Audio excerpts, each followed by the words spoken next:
Glad to see you for our opening wonderful speaker, who's Geoff Palmer, and I'm sure you know about him, which is why you're here. He's the CEO and founder of CleanMachine, which is an all-natural vegan sports nutrition supplement company. He is a 30-year vegan with over 25 years of experience in natural fitness and nutritional supplements. He's a vegan bodybuilder.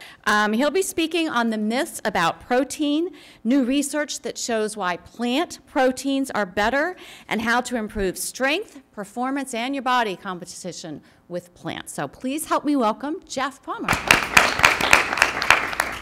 Yes, I've been vegan for 30 years. A little about me. Well, that's me in my competitive states. I've competed in natural bodybuilding, but my passion has been nutrition, and nutrition not only just for performance, but for overall optimal health. And of course, the biggest thing that everybody gets asked as soon as they find out you're vegetarian or vegan is, where do you get your protein, right? And the simple answer is there's lots of protein and lots of foods we eat all the time. But there is great research out there that is now looking at specifically vegetarians and vegans and finding out that not only do they get enough protein, but the actual biochemical processes that are going on the body can actually make it more responsive to the protein they are receiving. That means you could actually get more muscle by eating vegan proteins. And there's real research behind that. I'm going to go into that. But first, let's look at okay, so what is getting not enough protein? How many of you have heard of kwashiorkor? Okay, that's what protein deficiency is called in the medical term. The reason because you've never heard of it is because so few people get it. Actually, only in starving countries do you actually not get enough protein. Another term for it is marasmus, but marasmus is actually from muscle wasting completely, which is not getting enough total calories in at all. Or starvation, you only see it in bulimics or anorexics, or in starving people. So to think that only 12 people actually have been reported with it in the last 9 years is an indicator that it's non-existent. So the bigger question is, are you not getting enough protein? Is what is the right amount of protein? Now that's the big question. So with that said, there's actually, by estimates in both World Health Organization and the FDA, saying that there are a lot of people that are not meeting fundamental, basic, optimal health needs for their protein. As you can see, up to 38% of men and 41% of women in this country alone are not meeting the RDA standards for protein intake. Now, we can go into a whole big issue about what those standards are, what they're based on, and why. But I think, on average, there's sufficient amounts of protein for optimal health. Okay, so if we can get enough protein, what about if you're going for physical fitness? What if you want total optimal health? And total optimal health always includes exercise as well as diet. You shouldn't do one without the other. We all need to exercise. The importance of exercise goes far and beyond for health reasons. But what about competitive bodybuilders and athletes, strength athletes? What's the research on that? So an interesting study was done recently on the effects of 8 weeks of comparing using whey protein versus rice protein. Was there a better anabolic response in whey? Now, this was really shown in other studies that whey was more anabolic, whey protein being from dairy, whey was more anabolic or muscle increasing than plant sources of protein. But what they weren't looking at was taking that level up to an amount that would actually create the same response. So what this study showed is that both whey and rice protein post-resistance exercises produce great effects. However, there were no differences between the two groups in the 8-week study. None. That's amazing. That blows away that myth that, no, you've got to get your proteins from animal proteins. They're a better source of protein. This study showed no difference whatsoever. That's a human-based studies. All the studies I'll be referring to in here are human-based, so there's no animal studies in here. And I just want to make that clear. So, all right, but what about that muscle difference? Okay, so there wasn't much of a performance difference, but what about real muscle? So they looked at a little bit longer term, and they looked at muscle size in older men, so more mature people, rather than youthful people who were athletic already. Maybe there wasn't a difference there. What about just your average old 30, 40, 50-year-old guy? All right? Conclusion, these suggest that the type of protein, the predominant source of protein in older men with an anemic diet was not influenced. So whether they were eating meat or on a lacto-ovo-vegetarian diet made no difference whatsoever in the amount of muscle that was being made. Again, myth blown out of the water by real human data. Okay, but this one looked at lacto-ovo-vegetarians. So you could say they're eating eggs and dairy. Well, that's not the same. Can they get the results in vegans? Okay, so how much protein is really necessary? So let's take a look at World Health Organizations and classic bodybuilders, the ISSN. They looked at it, and there's 3 basic ways of making sure you're getting your protein intake correctly. And then the first one is as a percent of your total caloric intake. This is the way people who are dieting or watching to try to lose weight or get a better overall body composition, not necessarily looking to gain muscle. This is a great way to use. It's a little bit mathy, but even in strength athletes, you should get about 12 to 15% of your energy from protein. So that has been the consensus across most of the medical community, both within the sports community, in science, and in the lay community. So how do you get to that calculation? Well, here's the math part. So if you're doing 3,000 calories a day, and you can cut that down to 2,500 or 2,000 if you're dieting and looking to lose fat, you multiply that times 15%. That gets your calorie count. There are 4 calories for every gram of protein. So you divide that by 4, and this is what you should be consuming on a daily basis. A little over 100 grams. Now that's going to fluctuate based on your body type, based on your weight, but if you're counting it by calories, percent of total calories, what you first want to do is find out how much calories you should be eating in a day. So you want to learn that part first, which is I take in 3,000 calories, I gain weight. If I take in 2,500 calories, I lose weight. So my maintenance level is probably around 2,750. That way I don't gain weight, I don't lose weight, if that's what you're trying to do. So you need to find that sweet spot for yourself. Everybody's metabolism is slightly different. You have different cofactors, the amount of fat that's on your body, the amount of muscle that's on your body weight, your body size, your level of activity. There's so many different contributing factors to that. What you want to do is find that sweet spot for you. When you're gaining weight on the scale and when you're losing weight, that's when you can find your sweet spot for total calories. Then, once you find your sweet spot for calories, you can find what you should be consuming in total grams of protein. So that's the common way. The way that most bodybuilders do it is by lean body mass. Now, it used to say if you weighed 200 pounds, you should be eating 1 gram of protein per pound of body weight. But if you're 30% body fat, that's not a good thing, because you only need to be feeding the muscle, not the fat. So lean body mass is a calculation that bodybuilders use. So they take a look at what is my fat. I don't want to feed my fat, I want to feed my muscle. So lean body mass, or LBM, is your weight minus your fat. And to find out your fat, just use the fat calipers or go to a gym and get your body fat percentage, or even your physician should be able to tell you your body fat. You find out what your body fat is, say 20% body fat, then you multiply 20% times your weight, and that'll tell you how many pounds of fat you actually have on your body. You subtract the fat from your total body weight, and that is your lean body mass. So that's how you calculate that. Then you simply multiply your lean body mass times the calculations for strength and bodybuilding or for endurance athletes. This is the way serious athletes all use this method. Bodybuilders to pro athletes in most of the sports, this is the method they use, because you want to use the protein only to feed the muscle, not by overall body weight. Next, this is an easy way to do it. Okay, to super simplify, just eat 20 to 30 grams of protein per meal.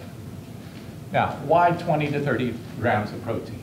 Well, multiple studies, and these two in particular, showed that 20 to 30 grams showed maximum muscle protein synthesis, or MPS. That's your body's ability to turn the protein you eat into muscle. So it synthesizes the amino acids that come into the bloodstream and turns it to muscle. That's called muscle protein synthesis. So they reached the maximum at 20 to 30 grams, 20 for women and roughly 30 grams for men, average body weights. But 40 to 90 grams showed no additional increases in muscle. So taking more protein does not equate to getting more muscle, period. Clinically proven, not the truth. So you see guys out there, oh, I take 50, 60, 70 grams of protein, total waste, tax on the kidneys, not necessary. All right, so what you want to do is reach that ideal amount that the body's actually able to digest, pull into the system, and utilize. The rest is wasted. Don't put that waste taxation on your body. Optimize it. So this is a very simple, probably easiest for most people to abide. Just look and make sure I'm getting at least 20 to 30 for maximum. You can have less and sometimes and more during the rest of the day as that averages out over the whole day. They've showed that pulsing or bolus doesn't make a difference as long as you're not necessarily exceeding that amount, which is just going to be wasted. So if you only get like a 10 gram and then you get 20 to 30 grams later, as long as you're getting roughly about that in a day, you're going to be meeting those targets and getting optimal health results from it. Okay, so can I get too much protein? The answer is yes. And this interesting study said that high protein intake had a 75% overall increase in mortality or death and a 4-fold increase in cancer. Okay, well, does that go with plant proteins too? No. In the same study, it said these associations were either completely abolished or attenuated if the proteins were plant-derived, meaning it didn't cause cancer or didn't cause death if the exact same amount of protein was derived from plants. That's amazing. So this study actually showed that vegan proteins can actually reduce the risk of cancer, obesity, and cardiovascular disease by multiple mechanisms going on inside the body. There are antioxidants, there are fiber, there are different cofactors, enzymes that are not present at all in meats and animal proteins. And at the same time, in animal proteins, you have growth hormones, which are directly linked to cancers, antibiotics, cholesterol, saturated fat, and no fiber, all of which are known contributors for cancer and mortality. So the type of protein that you choose is very important, not only for your overall health and mortality, but I'm going to actually show you that it's more important for nutrition as far as athletics is concerned as well. Okay, so if plant proteins are better, within the plant protein kingdom, are there better proteins in that? And the truth is absolutely yes. And there are reasons for that. Now, you may have heard that some plant proteins are incomplete proteins. That was Francis Moore Lapay, I guess, started that, food combining, protein combining. That's been kind of dispelled. What they now know is, yes, there are proteins that are better, but if taken in proper quantities, all plant proteins are sufficient. It's all about the quantity of consumption and variety of consumption. Some may be low in lysine, another low in cysteine, but if you're combining those two, you're getting your sufficient amino acids across the board. So that's the big difference. Now, are there ones that are better than others? And the answer is yes. My favorite is pea protein, and for a lot of reasons. Peas are actually alkaline, whereas grains tend to be more acidic.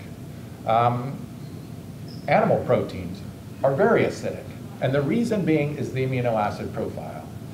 Animal proteins are usually generally high in sulfur-containing amino acids, which acidify in the system, whereas plants have more alkalizing-based amino acids, stronger in things like arginine and glutamine. Wheat's the highest glutamine source of all. Pea is actually one of the highest in all arginine. Now, why is arginine important? Well, arginine is important because it actually is a precursor to creatine. Creatine helps for strength gains. Creatine helps actually shuttle more energy into the muscle so it can be more powerful, burst strength, power. Also, it helps reduce blood pressure. Pea protein has actually been used in 2 studies that shown it reduced blood pressure. So what does that do? Well, it opens up the blood vessels and allows more nutrients to get to the muscle and more waste products go away. The more blood flow, more oxygen, the better the performance. They've shown just by using pea protein, you can accelerate performance and get higher scores in anything from endurance to strength to even bodybuilding. So some other good sources are rice, soy, hemp, and beans, and nuts and grains and food. Soy is actually one of the best proteins overall for bodybuilding, and that's been shown across the board. Soy is not for everyone. Some people don't respond well digestively to soy. Other people have soy allergies. Soy has a little bit of a resistance to breaking down. Even though its amino acid profile is awesome, not everybody digests it well.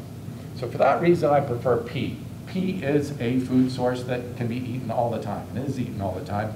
And it has one of the best sources of branched chain amino acids and essential amino acids. Essential amino acids are the ones you have to get from food. We can't make them. All the rest are called non-essential because our body can take the essential amino acids and piece them together to form all the rest of the amino acids. So even if those proteins don't have sufficient non-essential amino acids, our body can take care of that, no problem. So what you want is a good source of essential and branched chains. Now, why branched chains? I'm going to get to that in just a second. So the bioavailability of plant proteins. So that's a big deal. All right, so you eat some protein. It takes about 1.5 hours to get it to the digestive tract, and only in that period in your digestive tract can proteins actually absorb into the bloodstream. Okay, so you have about 1.5 hours in transit time for that to take place. You do about 8 to 10 grams of protein per hour can come into that. It has gates. These little gates can allow a single amino acid through or little clusters called di and tripeptides. Now, if you can get the amino acids broken down, you can get more of that into your digestive tract.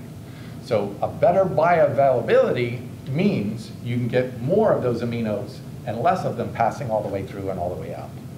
Animal proteins are very difficult to digest. Meat, one of the worst, has one of the poorest of all bioavailabilities.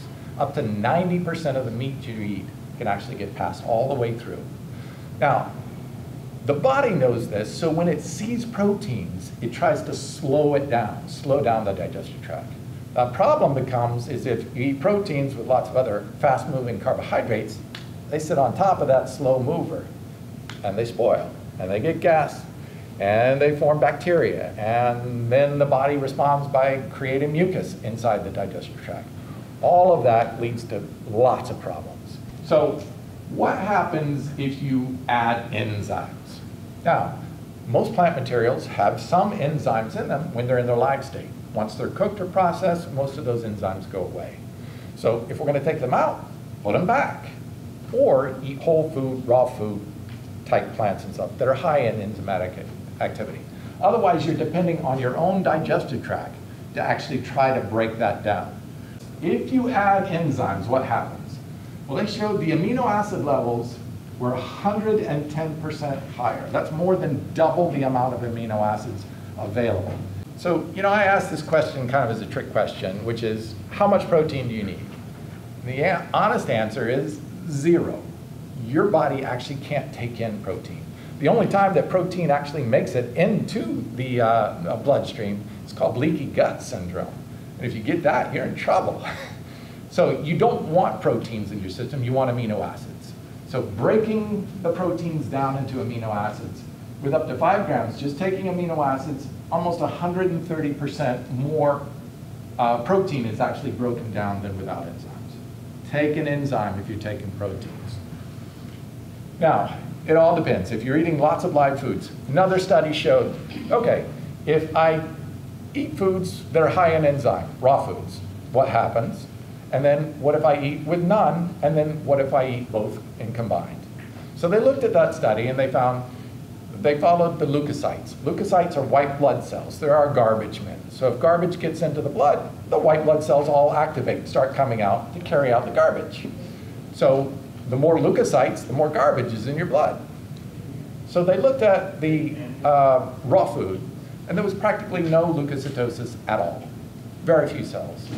They looked at the cooked and animal food, leukocytosis off the charts. The blood was filled with white blood cells, okay? So they thought, okay, well, if you combine the two, it'd be somewhere in the middle. No, it was almost none at all. Again, that's how powerful just eating a little bit of raw, fresh fruits and vegetables was on the total meal. That's how important raw fruits and vegetables are to us eating. Combine them with that. Get those live active enzymes or add those enzymes through supplementation. Okay, so why has whey protein always talked about and even shown in some research to be more muscle building than plant proteins? A single amino acid called leucine. It's a branched chain amino acid that's a certain structure. There's only 3 of them, valine, leucine, and isoleucine. Leucine being the key to bodybuilding. Okay, so whey protein is one of the highest of all known sources of it. And that's exactly what it's supposed to do. It's supposed to get a baby cow to grow from 60 pounds up to 600 pounds. That's its purpose. But can we utilize and understand that information and say, hey, wait a minute, what if we just add the leucine back into the plant protein? Would we get better effects?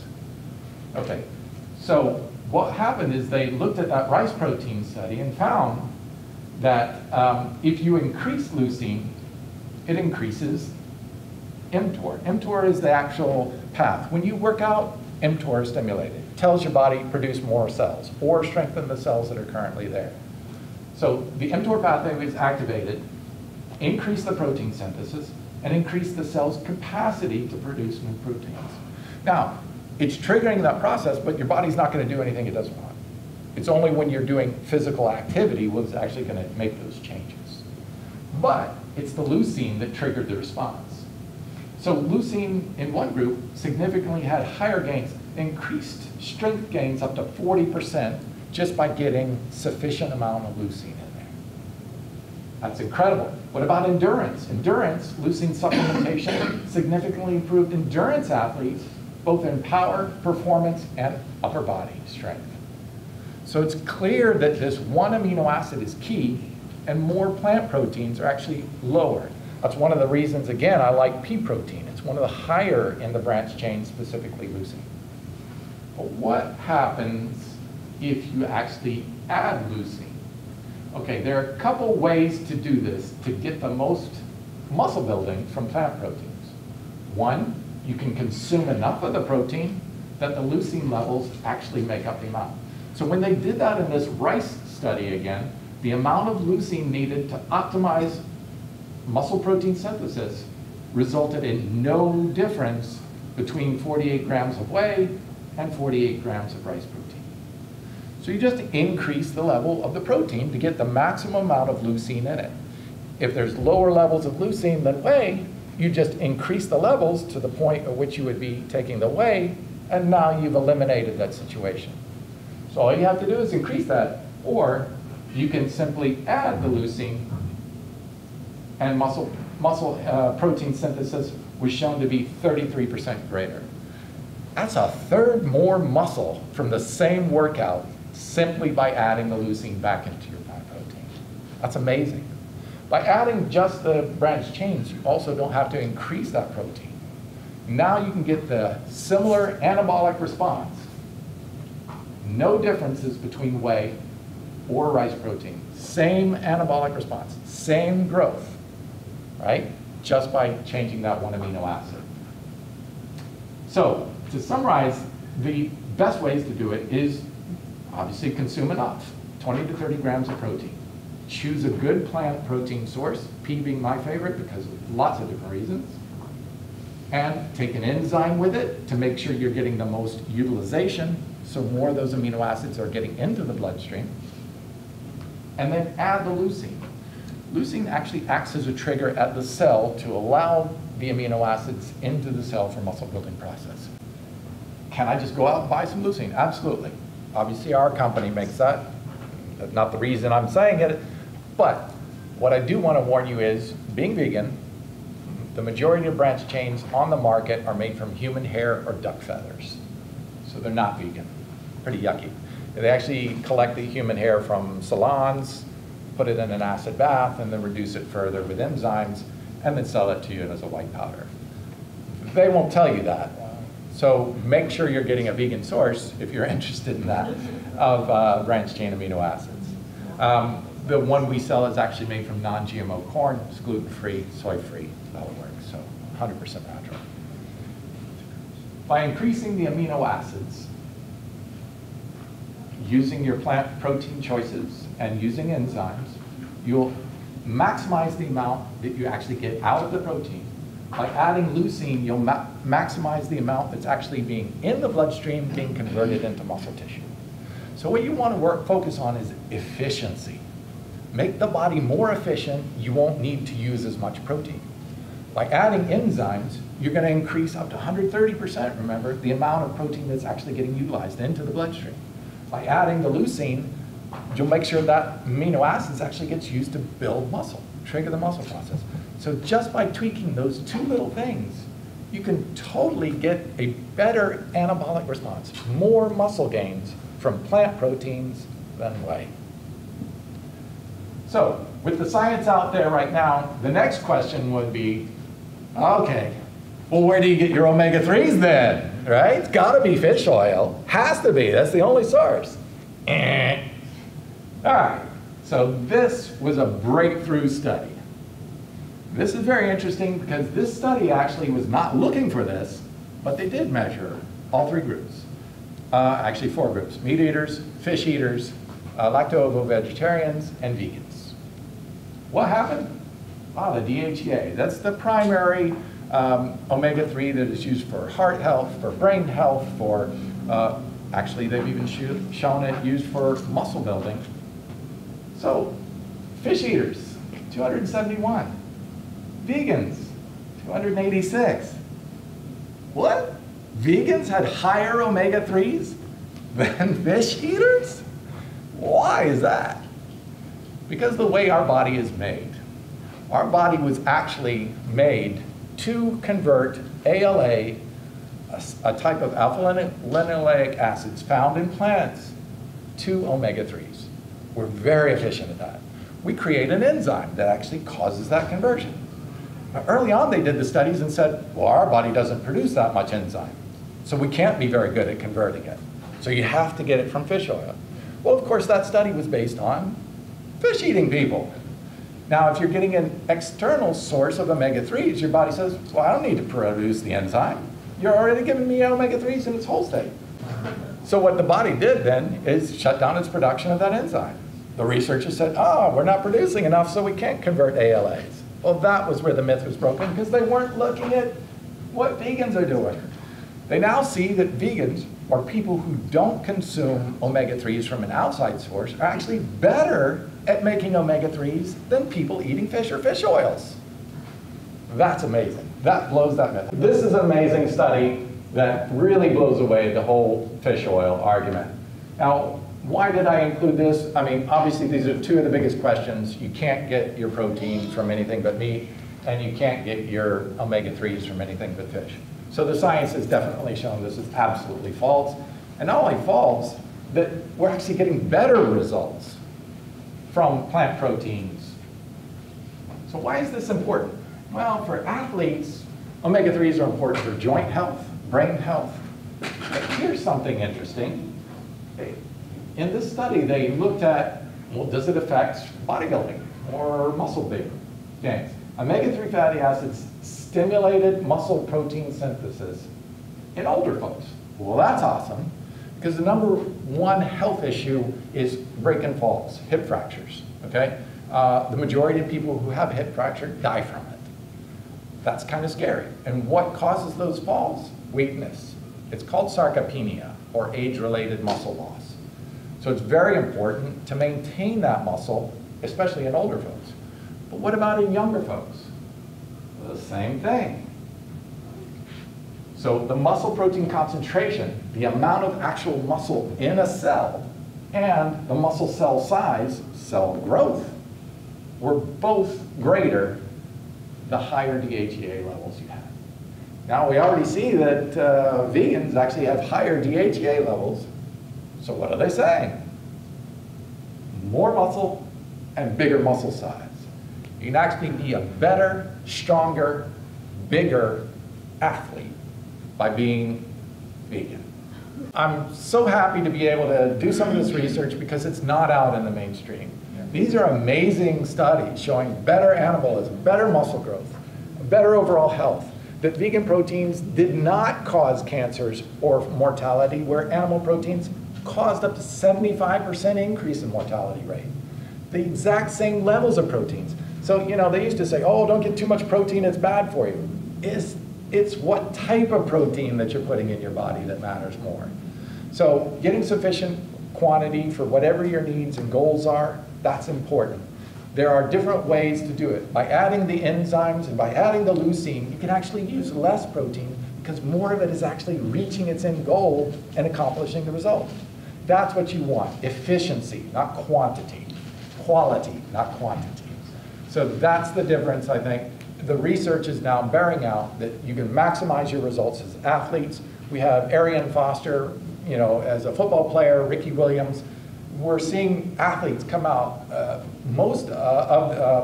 lot of the top MMA fighters, all switching to a vegan diet. Why? Because they recover so much faster. All of these things are causing their bodies to recover from brutal fights really fast. So everybody's starting to get the benefits of this, the health benefits, the optimum performance benefits. And now that we're seeing, even with things like omega-3 and protein, these myths are blown out of the water. You get better omega-3s, you get more omega-3s, you get better protein. You can get more efficient protein from plant sources than animal sources. There's absolutely nutritionally no need to eat any animals. 30 years, I'm living proof. 51 years of age, doing my first bodybuilding competition, I took first and second in my first two competitions. So going against people who were actually even using steroids and were clearly not vegan. So proud to represent in that way and show people that it can be, show them the research showing it's absolutely false that you absolutely need animals in your diet at all for any reason. Thanks for the turnout. We do have a booth here. Welcome to stop by.